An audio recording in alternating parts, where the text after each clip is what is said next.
avalanche of bills the governor is signing into law. One is called Protections of Medical Conscience. And when it takes effect in July, it will give doctors the right to opt out of any healthcare services that he or she might object to for moral or religious reasons. And it would give that same right to insurance companies that'll be able to opt out of paying for services on that same basis. The concerns came quick and loud from opponents worried about whose health care might suffer. Right there, State Rep Randy Fine is one of the proponents of this bill, here to help us examine it. It is so nice to see you. The last we saw each other was in Jerusalem last month. That's right. It was a great couple days.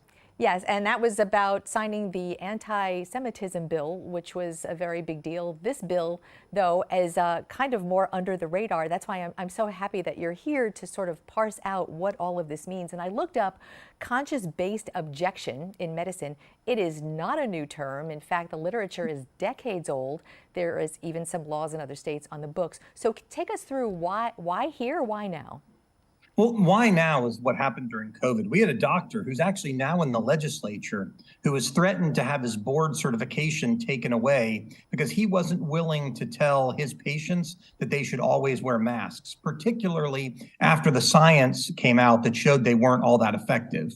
We believe that the right of free speech is sacrament. And so doctors should be protected for that, just like anybody else. And no one should be punished for having their own opinion.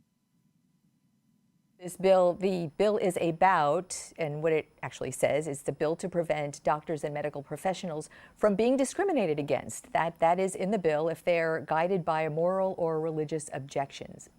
So that brings up the unintended consequences, because in this state that's so diverse with so many different perspectives, one person's moral or religious objection may, well, infringe in perception or reality on another's rights. What do you foresee do you foresee unintended consequences here? I don't, because you have to keep in mind anyone who has a moral or religious objection to providing a service inherently does not believe that service is health care, because no doctor would refuse to provide something that they actually believe is health care. But for example, if you're a doctor that does not believe in abortion, no one should be able to compel you to do it. That person fundamentally believes that an abortion is murder, and no one should be making them provide that. There are enough doctors in this state, there are enough medical professionals in this state that people should be able to find the healthcare practices they need. And by the way, if they can't, that probably says there's something wrong with what it is that they're trying to get done.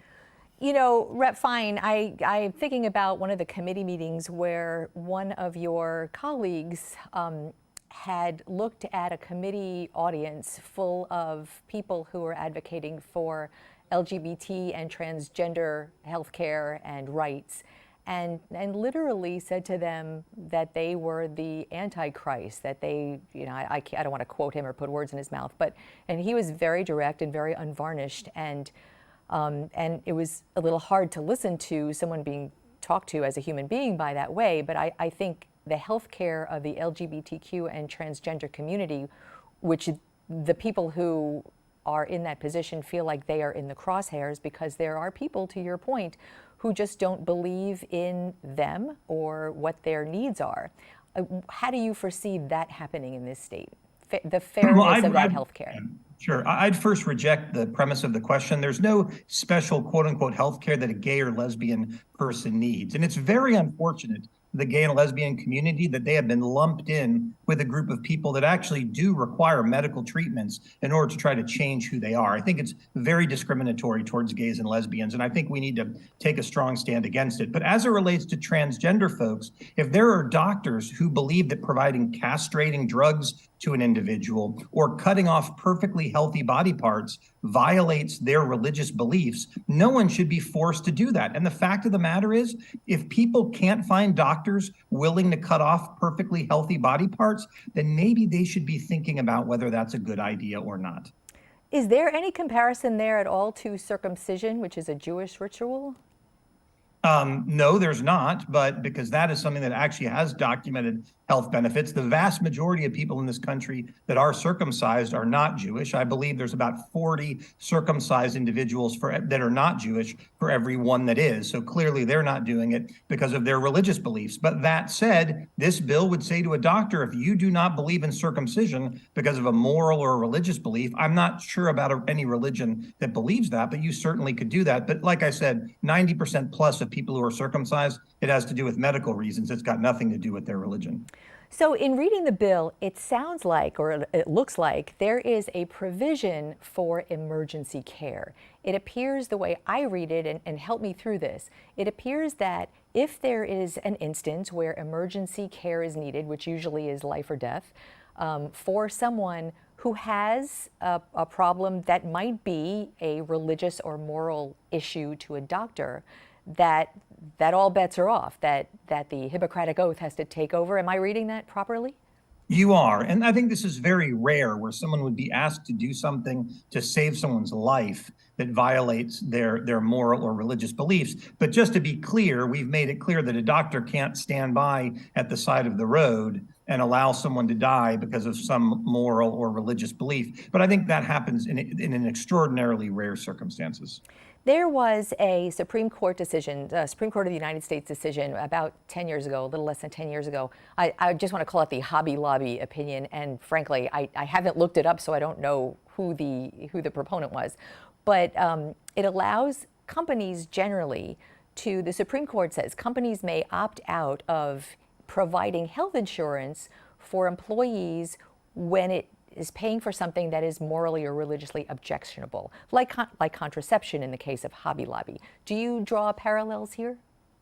Well, I think I generally believe the government should stay out of private relationships between employers and employees. If you don't like the terms by which your employer hires you, then you don't have to work for them. And I think the vice versa is true. So look, if the folks at Hobby Lobby believe that contraception violates their religious views, and there are some people that believe that, they should not be forced to pay for it. And for those people who it's very important to, they are not forced to go and work there. I would also note, though, that contraception in this country is not very expensive. And so I don't know that that's much of an issue.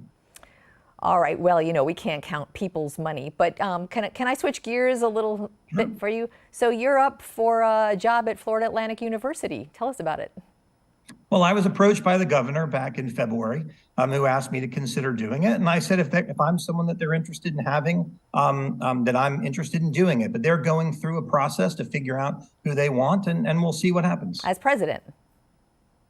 Yeah, as president of the university. Yes, ma'am. So the university, your background is not in education, but you have a board seat in education, right? You have you were sitting on committees. I've chaired both committees that set budgets for education in Florida, both the K through 12 appropriations budget as well as the higher education budget. And so as a result, I have a very deep understanding for how education is funded, and I've been involved in a lot of the educational policies in the state. But in many of our universities now, we're seeing, whether it was John Thrasher at Florida State or Richard Corcoran at New College, the notion of someone from the outside coming in is not a novel concept here in Florida. No, and in fact, not a novel concept elsewhere too, because in administration, you need all kinds of skills and tools to run any business or any corporation or any university. I want to just take that and real quickly get your take on the direction. Many people are watching the direction of education become much more conservative, including higher education. And there are opponents who said, especially what I guess the tip of the spear is New College and the vast changes in what was a liberal college now becoming very conservative. And I wonder if you would answer opponents who say that Florida's higher education will be subject to people who might not want to come to Florida from elsewhere to participate in higher education because of what's going on. Well, fun fact, our universities have to prioritize Floridians. In fact, we have a 90% rule that 90% of the students have to come to Florida. So that's kind of a nonsense argument that people throw out. But what I would say is this: I don't think that our universities are becoming conservative. I think what they are becoming is balanced. Universities, I experienced it 30 years ago when I was in college, are generally far left, very liberal institutions that only support one type of thinking. In Florida, we're not trying to make them conservative. we're trying to make them balanced. Now, I know if you're on the woke left, that seems like it's conservative because you're used to having unvarnished ability to do what you want. But in Florida, we're trying to make things in the center where whether you're conservative or liberal, there's a place for you to go to school. And that's something that may make Florida unique to the rest of the country that isn't interested in a balanced educational approach. We will be watching how that happens for sure, and we always love to have you on this program. I hope you'll be back soon. Thanks so much, Representative Randy Fine, Brevard County. Happy to do it anytime. Thanks.